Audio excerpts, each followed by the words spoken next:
Farel Prayoga baru tahu diasuh ibu tiri, jadi pelampiasan emosi, dituduh boros. Maaf, penyanyi, ojo dibandingke.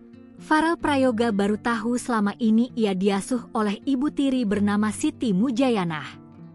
Farel mengaku belum pernah bertemu ibu kandungnya. Kini Farel sadar mengapa ia sangat begitu dibenci oleh sang ibu yang ternyata adalah ibu tiri.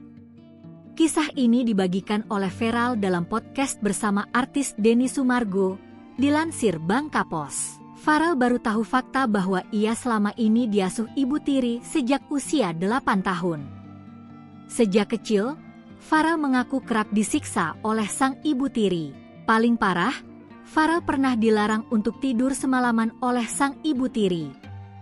Penyebabnya karena waktu itu ayah Farel belum pulang ke rumah. Diungkap Farel, tiap ada masalah di rumah, dirinya lah yang selalu jadi sasaran kemarahan sang ibu tiri. Belakangan Farel baru tahu alasannya. Sang ibu tiri menyebut jika wajah Farel mirip ibu kandungnya. Sebelumnya, Farel ternyata sempat mengalami masalah finansial yang membuatnya hanya memiliki sisa uang Rp56.000 di rekening. Peristiwa itu terungkap ketika Farel hendak membeli minuman di supermarket sebelum tampil manggung. Ia ingin menarik uang terlebih dahulu, tetapi saldo rekeningnya ternyata hanya tersisa Rp56.000. Merasa bingung, Farel pun bertanya pada orang tua dan kakak laki-lakinya yang saat itu bersamanya. Namun, jawaban mereka justru membuat hatinya semakin berat. Mereka menyebut Farel yang terlalu boros.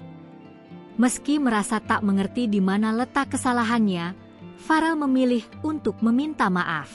Beberapa minggu setelah kejadian itu, Farel akhirnya mendapat penjelasan dari kakak perempuannya. Sang kakak mengungkapkan bahwa uang yang semula dikumpulkan Farel digunakan untuk membeli kuda. Manajer Farel, Muhammad Rais, juga memberi keterangan soal pengelolaan penghasilan sang penyanyi cilik. Ia menyebut hampir seluruh pemasukan Farel selama ini diserahkan sepenuhnya kepada keluarga.